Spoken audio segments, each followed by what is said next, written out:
முக்கிய எச்சரிக்கை, இந்த ஷோல நீங்க பார்க்க போற ஸ்டன் சீன்ஸ் எல்லாமே சயின்ஸ்ல ஃபெயில் ஆனவங்க பண்ண பெர்ஃபார்மன்ஸ். ஒருவேளை நீங்க பாஸ் ஆயிருந்தா கூட தயவு செஞ்சு இதை எங்கேயுமே ட்ரை பண்ணாதீங்க. ஹலோ ஃப்ரெண்ட்ஸ், நான் தான் உங்களோட ஹோஸ்ட் மனிஷ் பால். உங்க எல்லாரையும் இந்த பிராண்ட் நியூ ஷோவுக்கு நான் வரவேற்கிறேன். Science of Stupid. இந்த காலத்துல இந்த ஐங்கிற வார்த்தைக்கு நிறைய மரியாதை இருக்கு. ஐபோன், ஐபேட், ஐ மினி, இதுக்காகவே நாங்க ஒரு இன்டெலிஜென்ட் ஷோ பண்ணிருக்கோம். இதுல வரதெல்லாம் பாத்தீங்கன்னா ஐயோ, அடப்பாவி, ஐயோ யப்பா, இப்படி ஆச்சரியப்படுற அளவுக்கு காமெடியா உத வாங்கி கண்ணு கருத்து போனவங்க வருவாங்க. Welcome to Science of Stupid, a show with lot of stupid ideas. இந்த ஷோல உங்களுக்கு நிறைய அறிவியலை கத்து தருவோம். அதோட ஃபுல்லா கலக்கலாம், செம ஃபன்னியா, விழுந்து விழுந்து சிரிக்கிற மாதிரி வீடியோஸ் சேர்த்து காட்டுவோம். இதை நீங்க பார்த்து உங்களுக்கு ஒருவேளை வயிறு கொஞ்சம் புண்ணாகலாம், ஓவரா சிரிச்சு கண்ணு கட்டலாம். ஆனா சிரிக்க சிரிக்க கத்துக்கிட்ட விஷயம் மறக்காது இல்லையா? அதான் சயின்ஸ் ஆஃப் ஸ்டூபிட். இது என்ன மாதிரி ஷோனா, முதல்ல சயின்ஸ்ல ஆரம்பிச்சு கடைசியில இப்படி பெயின்ஸ்ல போய் முடியும். ஆர்வ கோளாறுல சயின்ஸ் கிளாஸ் விட்டு எந்திரிச்சு போனவங்களுக்கு என்ன நிலைமை ஏற்படும்னு இந்த ஷோ வெளிச்சம் போட்டு காட்டும். கத்துக்க வேண்டியது முழுசா கத்துக்கலாம், இப்படி அந்த இடத்துல தொங்க வேண்டியதுதான். அடுத்த அரை மணி நேரத்துக்கு இந்த ஷோல நீங்க பார்க்க போறது இப்படிப்பட்ட ஆர்வ கோளாறுங்க தான். அவங்களுக்கு ஏற்பட்ட விளைவு நாம கத்துக்க போற பாடம். அதாவது சயின்ஸை பத்தி முழுசா தெரிஞ்சவங்களுக்கும் தெரிஞ்ச மாதிரி நடிக்கிறவங்களுக்கும் என்ன வித்தியாசம்னு இந்த ஷோல தெரிஞ்சிடும். சயின்ஸை பத்தி நீங்க புக்ல படிச்சிருக்கலாம், ஆனா என்னைக்காவது அதை நீங்க ட்ரை பண்ணி பார்த்திருக்கீங்களா? உதாரணத்துக்கு டார்க். இப்போ நம்ம பார்க்க போறது கான்சர்வேஷன் ஆஃப் ஆங்குலர் மொமெண்டம். சயின்ஸை நம்ம விளையாட்டா படிக்கலாம், ஆனா சயின்ஸ் கிட்ட எப்பவும் விளையாடக்கூடாது. ஏன்னா ரிசல்ட் நம்ம கிடைக்க போற பர்சனல் கிஃப்டா தான் இருக்கும். சோ லேடிஸ் அண்ட் ஜென்டில்மேன், இந்த ஷோல நீங்க சயின்ஸோட மகிமையை என்னோட சேர்ந்து என்ஜாய் பண்ணி பார்க்க போறீங்க. செய்யக்கூடாத விஷயத்தை எப்படி செய்யாம இருக்கிறதுன்னு கத்துக்கலாம். உதாரணத்துக்கு இந்த அலையோட அழகுல எவ்வளவு ஆபத்து இருக்குன்னு பாருங்க. இந்த அழகுக்கு பின்னாடி வந்த அலை ஆபத்தை அழைச்சிட்டு வந்த விஷயம் அந்த பொண்ணுக்கு பாவம் தெரியாம போச்சு. இதுக்கு பின்னாடி கூட சயின்ஸ் இருக்குங்க. இதையெல்லாம் தேடி எடுத்து உங்களுக்கு ஒரு ஷோவா காட்டுறதுதான் சயின்ஸ் ஆஃப் ஸ்டூபிட். ஊரை கூட்டி வித்த காட்டுறது பெரிய விஷயம் இல்ல, கூப்பிட்டோன்னு எல்லாரும் வந்துருவாங்க. ஆனா வித்த காட்டுற எல்லா இடத்துலயும் மெத்த இருக்காது. ஸ்டைலா பைக்கை ஓட்டி வீலிங் பண்ணி காட்டலாம், ஆனா ஷோவை பாக்குறவங்க மூஞ்சிலே வீலை கொண்டு வந்து காட்டக்கூடாது. துப்பாக்கியால சுட்டு ஒரு மலையை குலைக்கலாம், ஆனா ஒரு மலையை துப்பாக்கியால சுட்டு பாத்துருக்கீங்களா? இது சும்மா ஃபர்ஸ்ட் ரவுண்ட் தான். பீரங்கி பின்னாடி வருது.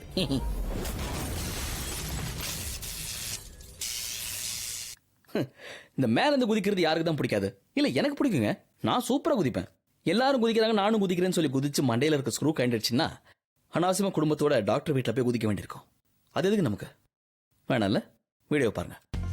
பனிக்காலம் ஆரம்பிச்ச உடனே இந்த மனுஷனுக்கு என்ன தோணுச்சுன்னு தெரியல, திடீர்னு மங்கி கேப் போட்டு வந்து கபால்னு மேலே ஏறி டபுள் பேக் ஃபிளிப் அடிச்சிட்டாரு.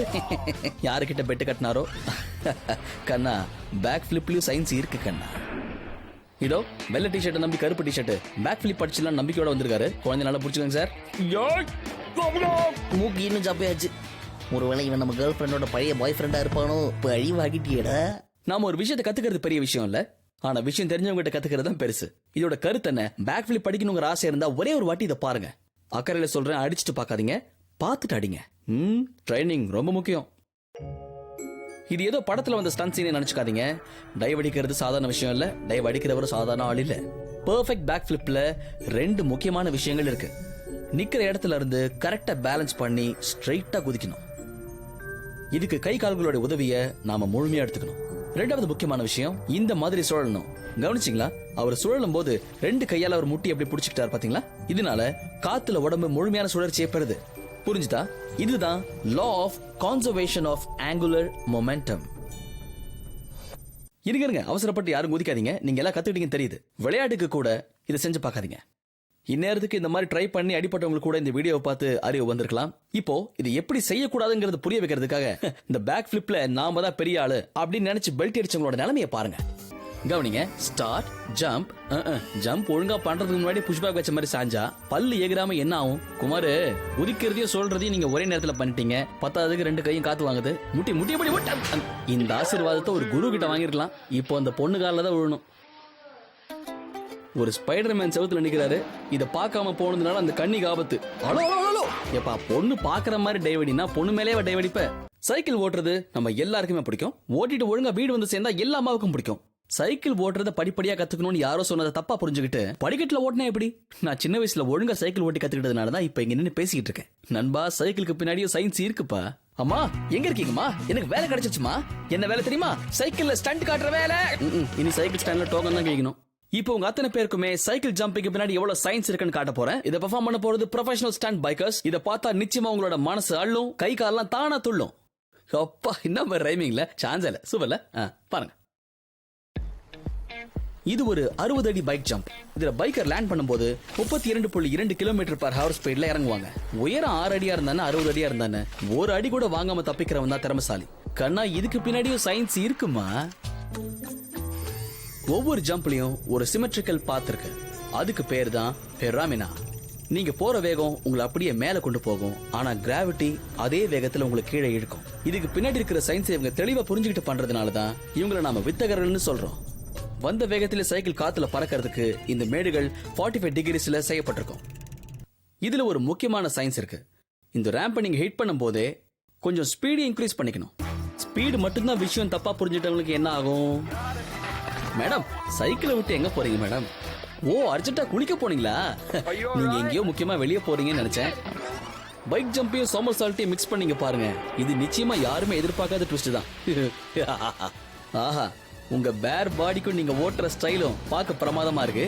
சந்தோஷம். இதுக்கு நீங்க சைக்கிளுக்கு வெறும் போஸ்ட் மட்டும் கொடுத்துருக்கலாமே. ஒரு ட்ரெயின்ட் பைக் ஜம்பர் லேண்ட் பண்றது எவ்வளவு தூரம் இருக்குன்னு கரெக்டா ஜட்ஜ் பண்ணுவாரு. அப்பேற்பட்ட ஜம்பருக்கு ஏகப்பட்ட அனுபவம் இருந்தா கூட ஒவ்வொரு ஜம்ப்லயும் அவங்க மனசுல ஒரு சின்ன பதட்டம் இருக்கும். சரியா பேலன்ஸ் பண்ணாம விட்டோம்னா லேண்டிங் கன்ஃபார்மா காமெடி தான். காமெடினா சாதாரண காமெடி இல்லைங்க, ஊரே கை கொட்டி சிரிக்கும். இவர் வந்த வேகம் கரெக்டா இருந்தாலும் லேண்டிங் டிஸ்டன்ஸை தப்பா கணக்கு போட்டாரு. அட என்னப்பா, இதை ஒழுங்கா பிராக்டிஸ் பண்ணிருந்தா ஊர் உன்னை பார்த்து இப்படியா சிரிச்சிருக்கும், பெருமைப்பட்டிருக்கும். சோ ஃப்ரெண்ட்ஸ், ஜம்ப் பண்றதுல முக்கியமான கடைசி விஷயம் லேண்டிங். லேண்டிங் ஒழுங்கா இருக்கணும்னா நாம ரொம்ப முக்கியமா கவனிக்க வேண்டியது லேண்டிங் ரேம்ப். இதோட 2 பக்கமும் ஒரே ஷேப்ல ஒரே மாதிரி இருக்கணும். அப்பதான் ஜம்பிங்கும் லேண்டிங்கும் கரெக்டா இருக்கும். இதுல மட்டும் நீங்க கரெக்டா ஹோம் ஒர்க் பண்ணிட்டீங்கன்னா டவுட்டே இல்லாம ஜம்பிங் எக்ஸாம்ல உங்களுக்கு தான் ஃபுல் மார்க்ஸ் கிடைக்கும். வாங்க, இவர் நம்ம எல்லாருக்கும் எப்படி குதிக்க கூடாதுன்னு கத்து தருவாரு. ஆனா இவர் செய்ய போற வித்தை நமக்கு பாடம்னு இவருக்கே கடைசியில தான் தெரியும். இதோ கிளம்பிட்டாரு சாரு.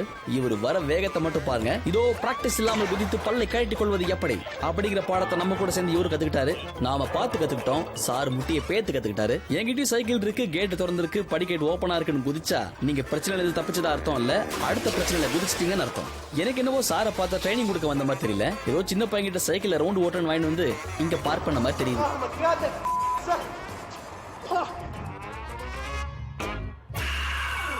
மனசுக்கு பிடிச்ச விஷயம் நடந்தா எல்லாரும் சந்தோஷத்துல துள்ளி குதிப்பாங்கன்னு கேள்விப்பட்டிருக்கோம். ஆனா இவருக்கு என்ன செய்தி வந்து தெரியல, வந்ததுல இருந்து துள்ளிட்டு இருக்காரு. விளைவு தெரியாம குதிச்சா என்ன ஆகும்னு விளம்பர இடைவேளைக்கு அப்புறம் பாப்போம். சாரிப்பா, சட்டை போடாம வித்த காட்டுறவங்களுக்கு விளம்பரம் இல்லையா? அதை பத்தி உனக்கு என்ன பிரச்சனை? ஒரு வேலை இருக்கு, கல்யாணம் நிச்சயம் ஆயிடுச்சு போல இருக்கு, அதுக்காக தான். ஆமா, கல்யாணத்தை பத்தி முழுசா தெரியாதவங்க ஆரம்பத்தில் இப்படி குதிக்கிறது இயற்கை தானே. ஆனா ஒரு முக்கியமான விஷயம், இதை வாங்கி கொடுத்திருக்கிறது இவருடைய பழைய கேர்ள் ஃபிரெண்ட். இதுல ஏதோ ஒரு உள்குத்து இருக்கு. அண்ணே, உங்க கல்யாணம் நிச்சயமா நிச்சயத்தோட கேன்சல். நீங்க யாராவது பவர் லிஃப்டிங் பண்ணிருக்கீங்களா? நானும் பண்ணதில்ல. ஏன்னா பல பேருக்கு பவர் லிஃப்டிங்ல உடன்பாடே இருக்காது. ஒரு சில பேருக்கு இருந்தாலும் இருக்கும். ஆனா உடம்ப வருத்திக்கிட்டு வெயிட் தூக்கி என்ன சாதிக்க போறோம்? இது வேடிக்கை பார்க்கறது ஊசிதோன்னு சின்ன குழந்தை கூட தெரியும். நீங்களே பாருங்க. பெரிய வெயிட் லிஃப்டர் ஆவன் ஒத்த கால நிக்கலாம். அதுக்குன்னு ஒத்த கையில எல்லாம் தூக்க கூடாது தம்பி. வெயிட் லிஃப்டிங் பண்றதுக்கு மசில்ஸ் இருந்தா மட்டும் போதாது. அது ஒரு டெக்னிக்கையும் அதுக்கு பின்னாடி இருக்கிற சயின்ஸையும் புரிஞ்சுக்கணுங்க. சாதாரணமா பவர் லிஃப்டர்ஸ் வெயிட் தூக்கிறதுக்கு முன்னாடி நல்ல மூச்சு இழுத்துப்பாங்க. தூக்கினதுக்கு அப்புறம் தான் மூச்சையே விடுவாங்க. மூச்சுனால இழுத்து பிடிச்சிக்கிட்டு தூக்கும் போது வெயிட் லிஃப்டர்ஸ்க்கு எக்ஸ்ட்ரா பவர் கிடைக்குது. உடம்பு முழுக்க ஏற்படுற பிரஷர்னால வெயிட் தூக்கும் போது ஸ்பைனுக்கு அது ரொம்ப உதவியா இருக்கு. இது பிளட் சர்க்குலேஷன் அதிகப்படுத்துது. இதோட விளைவா ஹார்ட் பீட் ஜாஸ்தி ஆகுது. இதோட ரிசல்ட்டா முகம் அப்படியே செவக்குது, உடம்புல பிளட் பிரஷரும் ஏறுது. வெயிட்ட கீழே இருக்கும் போது இவங்க பொறுமையா மூச்சு விடுறதுனால இவங்களோட ஹார்ட் பீட் ரேட்டும் கம்மியாகுது, பிளட் பிரஷரும் கொஞ்சம் கொஞ்சமா குறைய ஆரம்பிக்குது. இதனால இவங்களோட மூளைக்கு உடனே தேவையான ஆக்சிஜன் கிடைச்சிருது. என்ன ஆச்சு பாத்தீங்களா? கண்ணு செவக்குது, கண்ணம் துடிக்குது, கரண்ட் பாக்ஸ் டமால்னு வெடிக்குது. நீங்க வேணும்னு அர்னால்ட் ஷ்வார்ஸ்நெகரை மனசுல உருவேத்திக்கிட்டு உடம்ப வேற மாதிரி ஏத்தலாம் நினைக்கலாம். ஆனா இது சயின்ஸுக்கு ஒத்து வருதான்னு யோசிங்க. ஏன்னா நம்ம சயின்ஸை ஏமாத்த முடியாது. ஜிம்முக்கு போக ஆரம்பிச்ச கொஞ்ச நாள்லயே நாமளும் ஒரு பவர் லிஃப்டர் தான் அப்படிங்கிற ஒரு எண்ணம் மனசுல எழும். இவரை யாரோ தூண்டி விட்டு தூக்கு விட்டுருக்காங்க போல இருக்கு. அம்மா, என்னால இளவட்ட கால தூக்க முடியும், எனக்கு பொண்ணு பாரு. இப்ப என் வாயில பொண்ணு பாருங்க. தயார் நிலையில இருக்கிற நம்ம பைல்வான் 300 கிலோவை தூக்குறதுக்கு ரெடி ஆயிட்டாரு. தூக்குறதுக்கு முன்னாடி சின்ன பிரார்த்தனை வேற ஓடுது. இத பிரார்த்தனையே பண்ணாம நான் தூக்குவேன் பின்னாடி இருக்க நக்கலா பாக்குறாரு. இப்ப நான் ரெடி. இருங்க, பொசிஷனுக்கு வந்துக்கிறேன். எதையும் மறக்கல. ஐயோ, மூச்சு விட மறந்துட்டேன். இது சரிப்பட்டு வராது. மூச்சை விட்டுட்டு அப்புறம் வந்து நான் காம்படிஷன்ல கலந்துக்கிறேன். பிரார்த்தனை பண்றது விட்டுட்டு பிராக்டிஸ் பண்ணிருக்கலாம். மூச்சை வெளியே விடாம தம் கட்டிட்டே இருந்தா அதுக்கு பல சைடு எஃபெக்ட்ஸ் இருக்கு. அதுல ஒண்ணுதான் இது. நமக்கு பிடிக்காத ரெஃபரி எதிர உட்கார்ந்தா எனக்கு ஒரு பிரச்சனையும் இல்லை. கொஞ்ச நேரம் நான் படுத்துக்கிறேன், எழுப்பாதீங்க. வாந்தி எடுத்ததை மனசுல வச்சுக்காதீங்க ரெஃப்ரி.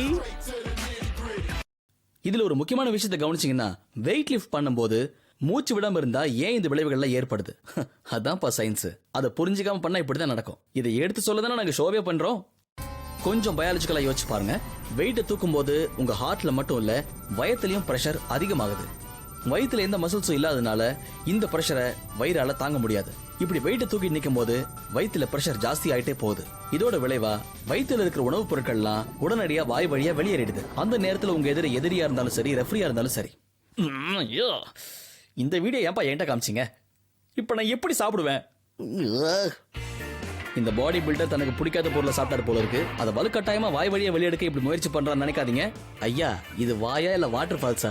வெயிட் தூக்குறதுக்கு முன்னாடி மூச்சை பிடிச்சி வெயிட் இறக்கும் போது மூச்சு விட்டுருந்தாருன்னா இவருக்கு இந்த நிலைமையே ஏற்பட்டிருக்காது. செய்முறையை தலைகீழ பண்ணதுனால வீட்டுல சாப்பிட்ட டிஃபன்லாம் வாய் வழியா ஓடி வந்துருச்சு. இதுக்கு நம்ம டாக்டரை கூப்பிடுறதா இல்ல பிளம்பரை கூப்பிடுறதா? கன்ஃபியூஷன்.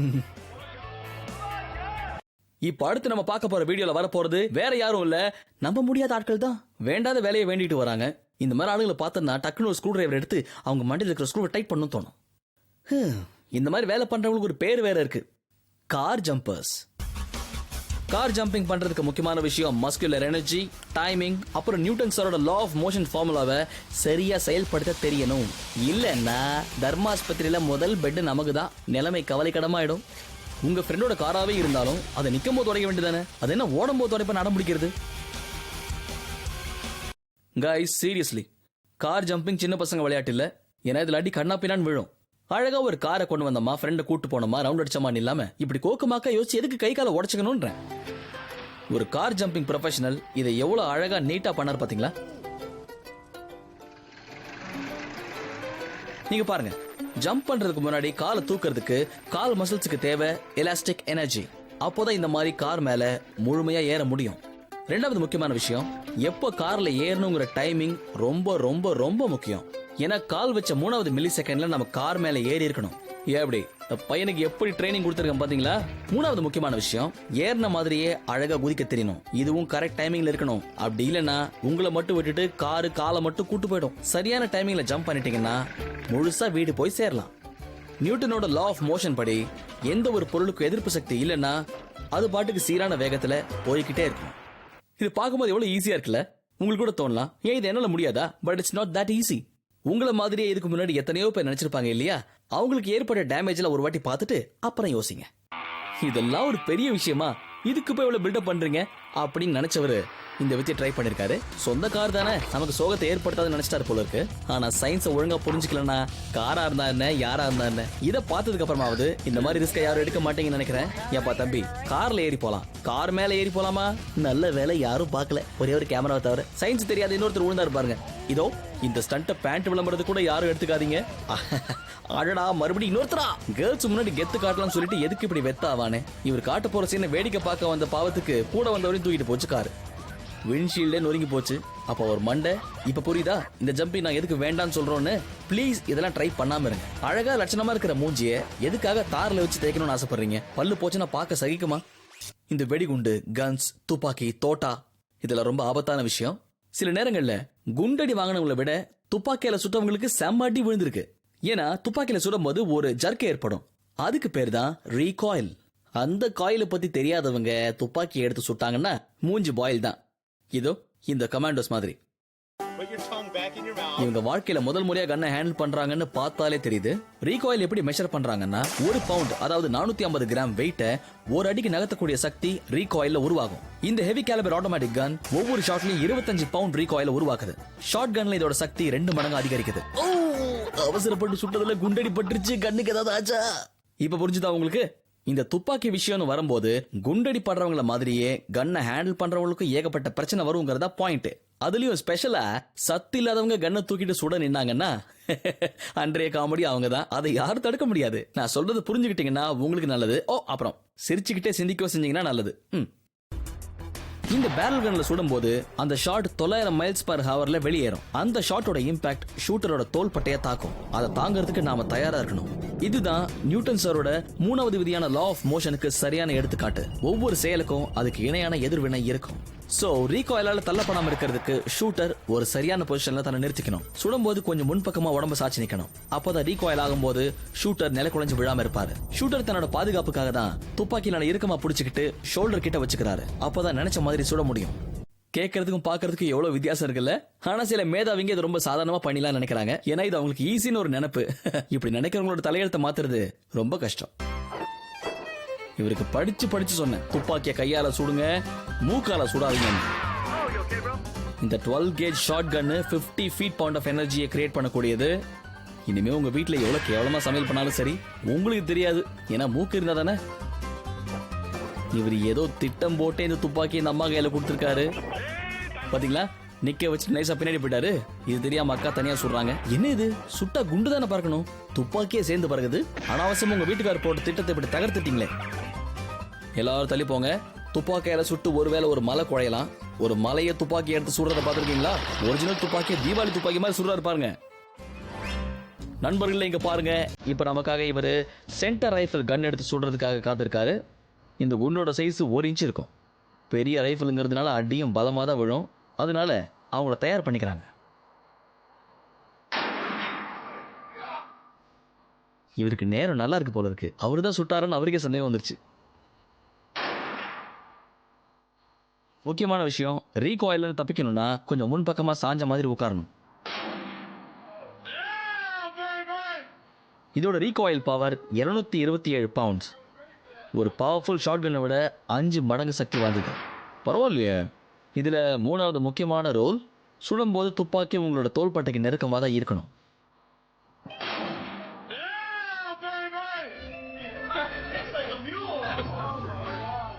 கைஸ், உங்களுக்கு இந்த ஸ்டன் பைக்கர்ஸோட வீலிங் ரொம்ப பிடிக்கும்ல? எனக்கு ரொம்ப பிடிக்கும். பார்க்கும்போது ஜாலியா இருக்கும்ல? அது பார்க்கும்போது என்ன தோணும், என்ன சூப்பரா பைக் ஓட்டுறாங்கல்ல, என்ன ஸ்பீடு, என்ன அழகா கட் அடிக்கிறாங்க. சும்மா லெஃப்ட் ரைட்னு வண்டியை திருப்பி வீலிங் அடிக்கிறது. பொண்ணுங்கெல்லாம் ஃபிளாட்டு. ஆனா ஒண்ணு, இது சொல்றதுக்கு ஈஸி, செய்யறது ரொம்ப கஷ்டம். ஏன்னா இந்த ஸ்டண்ட்டுக்கு பின்னாடியும் சயின்ஸோட சூட்சமம் இருக்கு. இவர் சயின்ஸ் புரிஞ்சுக்காத அவுட்ஸ்டாண்டிங் ஸ்டூடெண்ட் நினைக்கிறேன். இப்படி இருந்தா எப்பவும் கிளாஸுக்கு வெளியே தான் உட்காருவாரு. ஊர் உலகத்துல இதே கேட்டகரியில நிறைய பேர் சுத்திட்டு இருக்காங்க. நீங்களும் அந்த லிஸ்ட்டுக்குள்ள போயிடாதீங்க. இன்னொரு விஷயம், இந்த ஷோவை வீட்டில் உட்காந்து பார்த்தீங்கன்னா ஒழுங்கா இருக்கலாம். அப்படி பார்த்தா இதுக்கு பின்னாடி என்ன சயின்ஸ் ஒழிஞ்சிருக்குன்ற விஷயமே உங்களுக்கு புரியும். இல்லைன்னா உங்க கேர்ள் ஃப்ரெண்டை விட்டு நீங்க அனாவசியமா பிரிஞ்சு போக வேண்டியிருக்கும். வீலி பண்றதுல 2 முக்கியமான விஷயம் இருக்கு. முதல் விஷயம், ஃப்ரண்ட் வீலை மேலே கொண்டு வரணும். ஃப்ரண்ட் வீல் மேலே போனதுக்கு அப்புறம் பவர் எந்த அளவுக்கு அதிகமாகுதுன்னா, பின்னாடி வீல்ல இருக்கிற டார்க் பைக்கோட மிச்சம் இருக்கிற வெயிட்டை விட ஜாஸ்தியா இருக்கும். ஃப்ரண்ட் வீல் மேல வந்ததுக்கு அப்புறம் பைக் எப்படி பேலன்ஸ் பண்ணலான்னு நம்ம ட்ரெயினர் காட்டுறாரு. இவர் ஸ்பீடையும் கொஞ்சம் கொஞ்சம் அதிகப்படுத்துறாரு. அதே நேரத்துல பேக் வீலோட பிரேக்கையும் கண்ட்ரோல் பண்றாரு. இதனால அவரோட சென்டர் ஆஃப் கிராவிட்டியை மெயின்டைன் பண்ண முடியுது. பைக்கை வச்சு நினைச்ச வித்தையை காட்ட முடியுது. இந்த ட்ரைனிங்கை பார்த்ததுக்கு அப்புறமா என்னாலையும் வீலிங் பண்ண முடியும். வாவ், என்ன கான்ஃபிடன்ஸ் இல்ல? ச்சே, சான்ஸ் இல்ல. என்ன சேட்டா, வணக்கம், எப்படி இருக்கீங்க? பையனை வச்சுட்டு வீலிக்கு ட்ரை பண்ற மாதிரி தெரியுது. வேண்டாம், நான் சொல்றதை கேளுங்க. என் பேச்சை கேட்டா ஒழுங்கா வீட்டுக்கு போலாம் சேட்டா. ரொம்ப அடம்பிடிப்பார் போல இருக்கு. சொல் பேச்சு கேட்க மாட்டார் நினைக்கிறேன். வேணாம் சேட்டா, உங்களுக்கு வராத ட்ரை பண்ணாதீங்க. இதைத்தான் சொன்னேன். நீங்க வீலிங் அடிச்சு ஊர்ந்து வாரினதை இந்த பையன் ஊர் பூரா சொல்ல போறான். உங்க பேரு நார போகுது. சேட்டா, விழுந்த ஜோர்ல நீங்க எந்திரிச்சு லுங்கி டான்ஸ் ஆடினாலும் ஆச்சரியப்படுறதுக்கு இல்லை. இவரோட கேர்ள் ஃப்ரெண்டை வச்சுக்கிட்டே ஒரு வீலி பண்ண போறாராம். நீங்க வீலி பண்றது எதுக்குன்னு இப்ப எனக்கு தெரிஞ்சு போச்சு.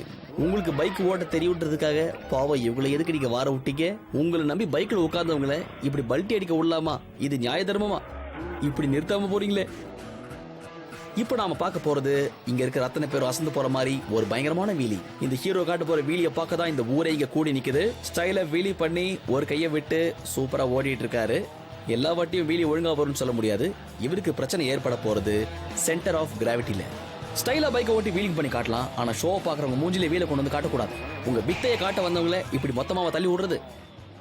வேணா வேணா வேணா நெல்லு சொன்னா கீழே அங்க கிரௌட் இருக்காங்க. வேணா போச்சு, சேர்த்து வச்ச பேரெல்லாம் போச்சு. எதிர்வையில் மஞ்ச பைக்கில் மஞ்சள் டீஷர்ட் போட்டு வீலிங் அடிச்சு காட்டுறாரு. இவர் சில்லற வாடுறத ஒரே ஒரு கேமரா மட்டும் தான் பார்த்தது. எப்படியோ நமக்கு ஒரு ஃபுட்டேஜ் கிடைச்சது.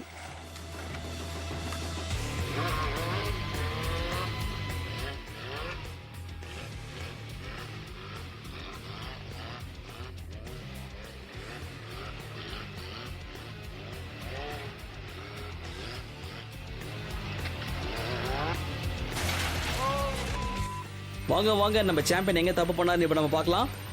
ஸ்டண்ட்ல கொஞ்சம் ஸ்டைல் ஆட் பண்றதுக்காக ஒரே ஒரு காலை மட்டும் தூக்குனார் நம்ம ஸ்டண்ட் குமார். அதனால பேலன்ஸ் தவறி ஒரு காலை கீழே ஊனி விழுந்த வேகத்திலேயே த்ராட்டில் பிடிச்சி முறுக்கிட்டாரு. இதனால பேலன்ஸை இழந்தவர் பைக்கை மட்டும் போக விட்டாரு. இதை வேடிக்கை பார்த்த பொட்டி கடை காலி. அவர் நினைப்பாரு, அட பாவி, உன் ஸ்டண்ட்டை வேடிக்கை பார்க்க வந்ததுக்கு என் கடையை காலி பண்ணிட்டியே, பரவாயில்ல, உன் வண்டியில 2 டயர் இருக்குல்ல, கைட்டிக்கிறேன். சரி, எப்படி நம்ம சயின்ஸ் கிளாஸ்? ஐ ஹோப் இந்த ஃபன்னி வீடியோஸ் மூலமா நீங்க பார்த்த ஒவ்வொரு காட்சியிலையும் உங்களுக்கு நிச்சயமா அறிவு கண் திறந்திருக்கும். சொல்லுவாங்களே, எல்லாமே நல்லதுக்கு தானே. நீங்க பார்த்த ஒவ்வொரு வீடியோ கிளிப்பிங்லயும் நிச்சயமா நீங்க ஒரு நல்லது கத்துட்டு இருப்பீங்க. Now don't get inspired by these videos and do not try this at home or anywhere else. See you next time.